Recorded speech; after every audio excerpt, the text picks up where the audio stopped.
Hello বন্ধুরা, আমার Piyali star চ্যানেলে তোমাদের সবাইকে স্বাগত।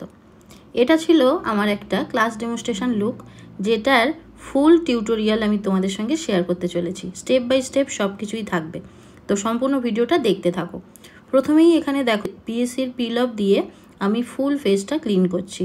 মেকআপের যে সিজনেই তুমি মেকআপ করো না কেন, এই ক্লিন পার্টটা কিন্তু সব থেকে ভাইটাল। তো তারপরে আমি পিক্সি টোনার নিয়ে নিয়েছিলাম, যেটা ড্যাব ড্যাব করে আমি ফুল ফেসটাতে অ্যাপ্লাই করে নিয়েছি। এবং যেহেতু সামার সিজন চলছে, তো এখানে আমাদের ক্রিম ময়শ্চারাইজার একদমই অ্যাভয়েড করতে হবে। তো এখানে দেখলে পিএসসির অ্যাকোয়া ব্লাস্ট ওয়াটার বেস ময়শ্চারাইজারটাই আমি ফুল ফেসে অ্যাপ্লাই করেছি। এবং তারপরে প্রাইমার হিসেবে শুধুমাত্র আই এরিয়াতে আমি দিয়েছি পিএসসির অ্যাকোয়া গ্রিপ। দেখো, সবার কাজের স্টাইল সমান নয়, তো আমি কিন্তু যখনই স্কিন প্রিপারেশন করি, যেহেতু আই মেকআপটা আগে করব, তো আমি আই এরিয়াতেই শুধু প্রাইমারটা দিই। তারপরে আমি যখন বেস মেকআপে যাই, তখন আবার বেস মেকআপের জন্য ফুল ফেসে প্রাইমার অ্যাপ্লাই করি। তো এখানে দেখলে পিএসসির একটা আইব্রো পোমেড নিয়ে আমি আইব্রোটা ফিল করছি। ওর আইব্রোটা এমনিতে খুব সরু করে ফেলেছিল, তো সেই হিসেবে যতটুকু বাড়ানো যায় সেটা বাড়িয়ে আমি একটুখানি মোটা করেছি। তো দেখো, পিএসসির এটাই আমি ইউজ করেছিলাম ক্লিন আপের জন্য, পিএসসি স্টুডিও কনসিলার, যেটা এটাও খুব ভালো একটা কনসিলার। সামার সিজনে তোমরা অনায়াসে ইউজ করতে পারবে, ফুল কভারেজ প্লাস ওয়াটারপ্রুফ এফেক্টটাও রয়েছে। তো সেটা পুরোটা অ্যাপ্লাই করার পরে আমি দেখো আই বেসটাও ওটা দিয়েই ক্রিয়েট করে নিয়েছিলাম। তারপর ভালো করে ব্লেন্ড করে আর আমি ম্যাকের কম্প্যাক্ট দিয়ে সেট করেছিলাম। তো আই মেকআপ করার জন্য আইয়ের প্লেসটা পুরোপুরি রেডি। তো এরপরে আমি আই মেকআপ করব। ভাবছিলাম কি আই মেকআপ করব, তারপরে ভাবলাম স্টুডেন্টদের যেহেতু স্মোকি আইটা সেইভাবে দেখানো হয়নি, তো সেই জন্য আজকের আমি একটু স্মোকি আই করব। তো প্রথমে একটা ব্ল্যাক কালারের কাজল নিয়ে নিয়েছিলাম, এটা একটা জেল কাজল ছিল। তো সেই কাজলটা দেওয়ার পরে আমি ব্ল্যাক কালারের একটা শ্যাডো দিয়ে আমি দেখো ওটাকে স্মাজ করছি। এখানে শ্যাডো বললাম কারণ পাউডার ফর্মে আছে বলে, বাট ওটা কিন্তু আইব্রো ডিফাইনার যেগুলো হয় না, সেইগুলোর মধ্যে যে ব্ল্যাকটা থাকে সেগুলোই। বাট তোমরা কিন্তু আই শ্যাডো প্যালেটের যে ব্ল্যাকটা থাকে সেটা দিয়েও করতে পারো, কোনো প্রবলেম নেই। তারপরে আমি আই মেকআপটা যেহেতু নিচ দিয়ে শুরু করেছি, আমাকে ওপরের দিকে যেতে হবে, মানে ক্রিজ লাইনের দিকে যেতে হবে। তো আগে আমি ক্রিজে ডার্ক কালারটা দিয়ে নিচ্ছিলাম, তারপরে আমি ব্ল্যাক থেকে আস্তে আস্তে উঠবো। এটা যারা তোমরা বুঝতে পারো না, যারা ব্ল্যাক স্মোকি করতে খুব ভয় পাও, এই স্টাইলে কিন্তু করতে পারো, তাহলে কিন্তু ভয় পাওয়ার কোনো ব্যাপার নেই। দেখো, ব্ল্যাক দিয়ে শুরু হবে আর ওপরের দিকে যত উঠবে আস্তে আস্তে ব্রাউন হয়ে যাবে। তারপর ক্রিজের ওপরে যখন যাবে আস্তে আস্তে আরও লাইট ব্রাউন হয়ে যাবে। তো যখন আমরা ওপরটা ক্রিজটা যখন ব্রাউন করে নেব, তারপরে সেটাকে ব্ল্যাক দিয়ে ফাঁকা জায়গাটা যখন ফিল করব, দেখো অটোমেটিক তোমার মানে বুঝতে ভুল হবে না যে ব্ল্যাকটা কত দূর যাবে। তো আমি কিভাবে আই মেকআপটা করলাম দেখো, পুরোটাই তোমাদের সামনেই দেখালাম, আশা করি তোমাদের বুঝতে কোনো অসুবিধা হয়নি। তো এরপরে আমি ক্রিজের ওপরে যাব। ক্রিজের ওপরে যখন যাব আমরা কিন্তু ব্রাউন শেডটাই নেব, তবে আস্তে আস্তে সেটা লাইটের দিকে যাবে। তো এইটুকুই খেয়াল করতে হবে, যত উপরের দিকে মানে ক্রিজের উপরের দিকে যাবে তত লাইট ব্রাউন হবে, আর যত ক্রিজ থেকে নিচের দিকে নামবে ব্রাউন, ডার্ক ব্রাউন, তারপরে আরও ডার্ক ব্রাউন, তারপরে ব্ল্যাক, এইভাবে পুরো ব্যাপারটা হবে। তো এইভাবে তুমি ম্যাট ফিনিশ যদি করতে চাইতে এইভাবে রেখে দিলেই হতো, বাট স্টুডেন্টরা চাইলো যে একটু গ্লসি করতে, তো সেই জন্য ওটার ওপরেই আমি মার্কিউরি প্যালেট থেকে এই শিমারি এফেক্টটা একটু দিয়ে দিলাম, কপার শেডটা দিয়েছিলাম। তো তারপরে আমি এবারে ব্রাউ বোনটাকে হাইলাইট করছি ওফরার হাইলাইটার দিয়ে।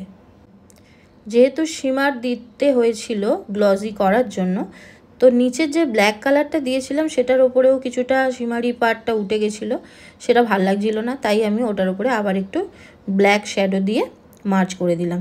এরপরে আমরা ফেস মেকআপে চলে যাব, মানে বেস মেকআপে। তো এখানে আমি হুদা বিউটির ওয়াটার জেলি যে প্রাইমারটা রয়েছে, ওই প্রাইমারটা ইউজ করেছিলাম। খুব ভালোভাবে সুন্দর করে ফেসের সঙ্গে পুরো মিশিয়ে দিতে হবে। সামার সিজনে কিন্তু মেকআপ করার সময় কোনো রকম তাড়াহুড়ো করলে হবে না, প্রত্যেকটা স্টেপের মাঝে একটু করে সময় তোমাকে দিতেই হবে, তবেই কিন্তু বেস মেকআপটা তুমি বসাতে পারবে। না হলে কিন্তু এই সামার সিজনে এত টেম্পারেচারের মধ্যে মেকআপ বসানোটা সত্যিই ডিফিকাল্ট। তো যাই হোক, আমি এখানে দেখো ওর ফেসটাকে কারেকশন করে নিচ্ছি।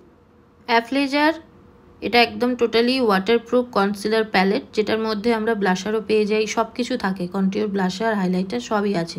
তো তারপরে দেখো ওটা দিয়ে কারেকশন করার পরে আমি হুদা বিউটির ফাউন্ডেশন দিয়েছিলাম। তো দুটো শেড মিক্স করে আমি ওর স্কিনের কালারটা তৈরি করেছিলাম এবং এর মধ্যে দিয়েছিলাম ম্যাক্সিমিয়ার ম্যাজিক ড্রপ। দুটো সেটকে সুন্দরভাবে মিক্স করেছিলাম ওইটা দিয়ে, এবং সাথে একটুখানি লিড কসমেটিক্সের গ্লুও দিয়েছিলাম। এই গরমের মধ্যে মেকআপটাকে লং লাস্টিং করার জন্য কিন্তু এই সব ছোট ছোট জিনিসগুলো মিক্স করতেই হয়, না হলে এই গরমের মধ্যে ফাউন্ডেশন স্কিনের ওপরে রাখাটা সত্যি খুব চাপের হয়ে যায়। তো আমি যার জন্য আমার রিয়েল ব্রাইডও যারা আছে তাদের ক্ষেত্রেও আমি রিস্ক নিই না, আমি গ্লুটাও অ্যাড করি যাতে একদম স্কিনের সঙ্গে খুব সুন্দরভাবে মেকআপটা সেট হয়ে যায়। তো এখানে দেখো আমি স্কিনে, যেহেতু এটা আমার ক্লাস ডেমনস্ট্রেশন লুক ছিল, তো স্কিনের ওপরে আমি অ্যাপ্লাই করে করে ওদের দেখাচ্ছিলাম যে কখন তোমরা বুঝবে যে স্কিনের সঙ্গে পারফেক্ট হয়েছে শেডটা। তো সেগুলো দেখিয়ে আমি আবার এবারে অ্যাপ্লাই করতে শুরু করলাম প্রোডাক্ট। এখানে দেখো আমার অ্যাসিস্ট্যান্ট কিন্তু ওটাকে ব্লেন্ড করছে, ফাউন্ডেশনটা আমি অ্যাপ্লাই করছি সাথে সাথেও ব্লেন্ড করছে। এখানে তোমাদের মনে হতে পারে যে কেন অ্যাসিস্ট্যান্ট ব্লেন্ড করছে। যখনই আমরা লিড কসমেটিক্সের গ্লু বা এই ম্যাজিক ড্রপ দিই না ফাউন্ডেশনে, ফাউন্ডেশনটা তো খুব সুন্দরভাবে সেট হয় ঠিক কথা, বাট যদি ব্লেন্ডিং প্রপারভাবে না হওয়ার আগেই যদি মেকআপটা মানে ফাউন্ডেশনটা যদি ড্রাই হয়ে যায় তাহলে কিন্তু ওইটা আর তুমি ব্লেন্ড করতে পারবে না। তো সেই জন্য খুব ফাস্ট কাজ করতে হয়। তো আমি অ্যাপ্লিকেশন করছিলাম বলেই ও ততক্ষণ এদিকটা সেট করছিল, বাট তারপরেই আমি আবার হাতে ব্লেন্ডার নিয়ে নিয়েছি, দেখতেই পাচ্ছ। এরপরে আমি ব্লেন্ড করব। এই সময় সত্যি ম্যাজিক ড্রপ দিয়ে যখনই কাজ করবে এটা মাথায় রাখবে যে খুব তাড়াতাড়ি সেই মেকআপটাকে তোমাকে ব্লেন্ড করে ফেলতে হবে। ওইটাকে অ্যাপ্লাই করার পরে তুমি টাইম বেশি নিলে একদমই হবে না, তো এটা মাথায় রাখতে হবে। তো যাই হোক, এবারে আমি দেখো যেহেতু ড্রেসটা ছিল ব্ল্যাক কালার, আমরা যখনই রেন্ট নিই না, সেই রেন্টের শাড়ি বলো ব্লাউজ বলো এগুলো কিন্তু আমাদেরই দায়িত্ব সুন্দরভাবে মেনটেন করা। দেখো আমরা রেন্ট নিয়েছি মানে এটা নয় যে আমরা যেরকম সেরকমভাবে ইচ্ছা মতন ইউজ করতে পারি প্রোডাক্টটা। যে কোনো প্রোডাক্টকে যেমন আমরা ভালোবাসি, তেমন যার কাছ থেকে আমরা ড্রেস নিচ্ছি তার কাছেও কিন্তু এই ড্রেসটা খুব ইম্পর্টেন্ট। তো সেটা মাথায় রেখেই সবাইয়ের কাজ করা উচিত। তো যাই হোক, এখানে আমি রিকোডের কনসিলার দিয়ে হাইলাইট করেছিলাম, আর ফরএভার 52 এই কন্ট্যুরটা দিয়ে আমি ওর ফেস কন্ট্যুর করেছিলাম। তো এটা দেখো কন্ট্যুরটা একদম মানে স্ট্যাম্পার মোডে থাকে, এরকমভাবে স্ট্যাম্পের মতন জাস্ট প্রেস করে করে স্কিনের উপরে বসাতে হয়, যেটা খুবই ইন্টারেস্টিং একটা ব্যাপার। আর প্রোডাক্টটাও নো ডাউট খুব ভালোভাবে ব্লেন্ড হয়, খুব সুন্দরভাবে স্কিনের সঙ্গে একদম বসে যায়, একদম ন্যাচারাল কন্ট্যুর হয়, মানে খুব হাই টাইপের কিছু হয় না। তো তারপরে আমি আবার অ্যাফলেজার প্যালেট থেকেই ব্লাশার অ্যাপ্লাই করেছিলাম, এবং এখানে দেখো বেসটাকে সেট না করেই আমি হাইলাইটার অ্যাপ্লাই করছি। তো এখানে আমি হাইলাইটার দিয়েছিলাম পিএসসির হাইলাইটার। তো দেখতেই পাচ্ছ কত সুন্দর হাইলাইটারটা, একটুতেই স্কিনটা কত গ্লো করেছে। তোমাদের এখানে মনে হতেই পারে যে এখনও তো পাউডার সেটিং হলো না, বাট এখানে কেন আমরা হাইলাইটারটা দিচ্ছি। সব সময় মেকআপ একই টেকনিকে হয় না, অনেক রকম টেকনিক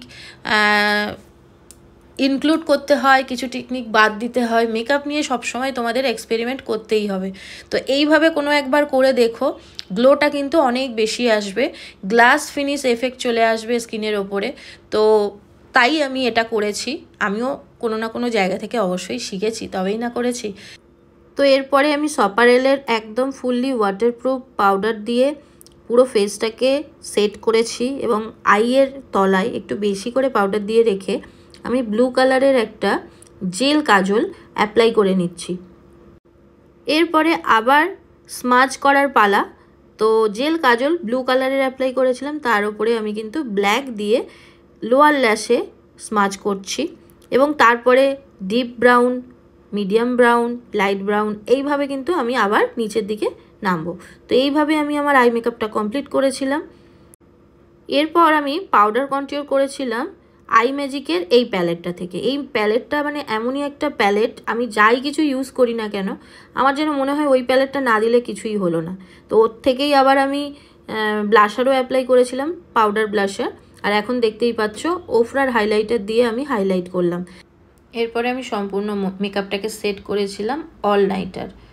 আরবান ডিকের এই অল নাইটার স্প্রেটা সামার সিজনে মানে এটাকে ছাড়া আমি চলতেই পারবো না, আর আমার মনে হয় সব মেকআপ আর্টিস্টরাই এটাকে ছাড়া চলতে পারে না। তো এটা দিয়েই পুরোটা সেট করেছি, এরপর ফ্যান দিয়ে পুরোটা ড্রাই করার পালা। তো দেখতেই পাচ্ছ কত সুন্দর বেস মেকআপটা এসছে, কতটা গ্লজি। আর এখানে দেখো কন্টিওরের যখনই দেখবে এরকম লাইন দেখা যাচ্ছে তখন একটু কম্প্যাক্ট দিয়ে সেটাকে সেট করবে। তো এবারে আমার আফটার আর বিফোর ভিডিও যেহেতু করার ছিল, তো সেই হিসেবে মডেল প্লাস স্টুডেন্ট, আগেই তোমাদের বলা হয়নি আমার আজকের মডেল কিন্তু ও আমার স্টুডেন্টও। তো যাই হোক, খুব সুন্দর করে পোজ দিয়েছিল, আর রিমো পুরো ভিডিও ফটো ক্যাপচার করেছিল। তো এইভাবেই আমার শ্যুটটা আমি কমপ্লিট করেছিলাম। লুকটা পুরো একদম ডিটেলসে তোমাদের সঙ্গে শেয়ার করলাম। আশা করছি তোমাদের পুরো টিউটোরিয়ালটা ভালো লেগেছে। আর এই যে খোঁপাটা দেখছো, এখন এই খোঁপাটা খুব ট্রেন্ডিং চলছে, তাই এটা ট্রাই করলাম। অবশ্যই জানিও কিন্তু কেমন লাগছে কমেন্ট সেকশানে।